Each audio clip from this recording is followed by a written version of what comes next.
Hi, ik ben Tom Lassing, Beursbox.nl. Ik ga het hebben over de oorlog in Oekraïne, maar dan met name over een militaire expo die er is in het Midden-Oosten. En een van de kanalen die ik volg, die heeft daar een uur lang opnames zitten maken. En wat er opviel, is dat het bedrijf Edge, en ik had nog nooit van het bedrijf gehoord, die heeft daar een van de grootste tentoonstellingen in die hele expo. En dat bedrijf, dat heeft ook munitie en materialen die in Oekraïne worden ingezet.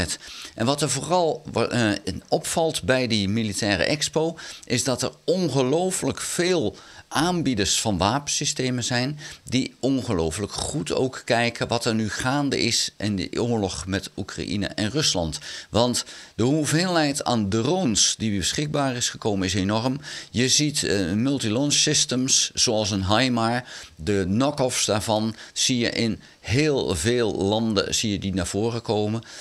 Je ziet de Switchblade, die zie je nagemaakt worden door heel veel landen. De Reaper, die zie je in de Chinese boot, lijkt er precies op, de Chinese knock-off. En ze zijn elkaar aan het namaken.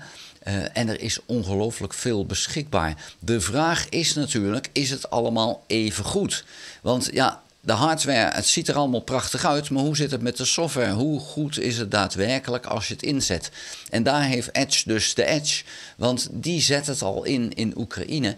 En blijkbaar doen ze daar goede zaken, want ze zijn er ook heel trots op dat hun wapensystemen daadwerkelijk op het slagveld getest zijn. En ja, als goed beoordeeld. Dus die doen nu enorm goede zaken en hebben dus ook geld ervoor over om op die expo een enorme stand te hebben.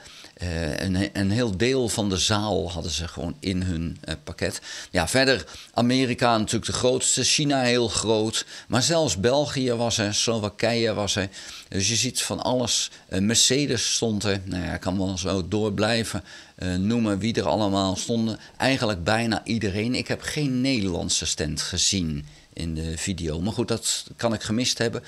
Maar die heb ik dan niet gezien. Maar bijna alle landen waren daar vertegenwoordigd. En dan zie je ook militairen uit bijna alle landen. En met name viel mij op Afrikaanse landen. Die zijn toch wel oververtegenwoordigd als ik het zo zie.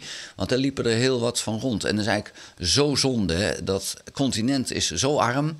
En ja, dan hebben ze wapens nodig om of zich te verdedigen of in de aanval te gaan. En waarom werk je niet gewoon aan je economie? Maar goed, dat is hetzelfde met Rusland en Oekraïne. Ze hadden beide veel rijker geweest als ze goed met elkaar om waren gegaan. Maar ja, dan heb je toch weer een leider die zegt van, ik wil me gaan bemoeien in een ander land. Ik vind dat dat land niet mag bestaan, moet onder Rusland plaatsvinden en zitten. Ja, en dan ontstaat er iets en dan ga je ongelooflijk veel kapot maken. En miljarden in miljarden ga je dan besteden aan wapens die je ook aan het volk had kunnen doen toekomen. Maar goed, het is niet anders. Oekraïne zal er doorheen moeten. En je zal dan systemen moeten kopen. En wat Oekraïne nu nodig heeft, is blijkbaar geld. Want er zijn wapensystemen zat. Nou, waarom is het van belang daar zo'n expo daar toch te staan? Je wil als wapenfabrikant zoveel mogelijk omzet maken. Want door meer omzet kan je wapensystemen goedkoper gaan maken. En kan je ze goedkoper maken, dan kan je meer wetenschappers aan het werk zetten om weer nieuwe wapensystemen te bedenken. Dus meer omzet is altijd goed. En vandaar ook dat het van belang is dat Europa in Europa gaat kopen. En dat Europese aanbieders van drones, van systemen en artilleriesystemen en wapensystemen en voertuigen, dat die daadwerkelijk hier in Europa allemaal besteld en gemaakt gaan worden. Zo kan je dan echt een Europese industrie opbouwen.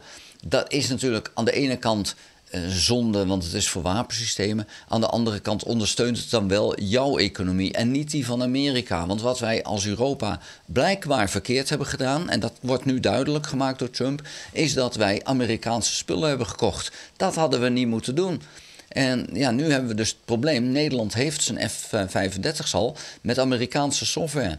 Als Amerika zegt, wij breken die link door, dan is het de vraag of die vliegtuigen het nog doen. Israël heeft het beter gedaan. Die heeft gezegd, wij ontwikkelen onze eigen software. Het Verenigd Koninkrijk heeft gezegd, wij willen de software uit Amerika zelf verbeteren. We gebruiken nog wel die software, maar we willen eigen dingetjes daarin stoppen. Nederland heeft gezegd, we gebruiken gewoon die Amerikaanse software. Nou, dat is dus niet slim. Ook Europa zal al die F-35's die ze krijgen eigen software moeten ontwikkelen en die link met de Verenigde Staten doorknippen. En Nederland is een van de weinige landen die de vliegtuigen al heeft gehad. Die heeft de volledige bestelling al geleverd gekregen. Heel veel andere landen in Europa hebben nog niet eens 1 vliegtuig gekregen.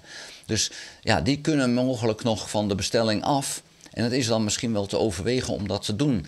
Waarom? Nou, de Russische vliegtuigen blijken van het niveau F-16 ongeveer te zijn. Dat kwaliteitsniveau hebben ze. Als je dan naar de Zweedse Gripen of de Mirage gaat uit Frankrijk, die kunnen die vliegtuigen nog gewoon aan. Dus waarom zou je dan gaan naar een vliegtuig uit Amerika, wat in theorie veel beter is, veel te goed misschien wel, maar ook zo kwetsbaar omdat het met software werkt uit de Verenigde Staten. Als Verenigde Staten daadwerkelijk zeggen, oh, we gaan hem ook verkopen aan bijvoorbeeld India, hoeveel uur denk je dat het kost voordat die software dan ook in Rusland is? Dus dan is de vraag, ja, als dat dan straks zo is, dan zijn die vliegtuigen misschien wel veel kwetsbaarder dan die Europese vliegtuigen, waar Rusland hopelijk geen zicht op heeft wat daarin gebeurt. Dus vandaar dat we toch misschien maar heel snel moeten heroverwegen of die F-35's er allemaal wel echt moeten komen. Daar wil ik het voor nu bij laten. Vond je de video interessant? Geef een duim. Heb je nog geen abonnement op dit kanaal? Abonneer je dan. Druk dan ook op het belletje. En dan krijg je notificatie als ik een volgende video gemaakt heb. Je moet ingelogd zijn in je YouTube-account om dat te kunnen doen. Ga ook naar de website www.beursbox.nl. Schrijf daarin op de gratis nieuwsbrief. Dank voor het kijken. Tot de volgende keer. Houdoe.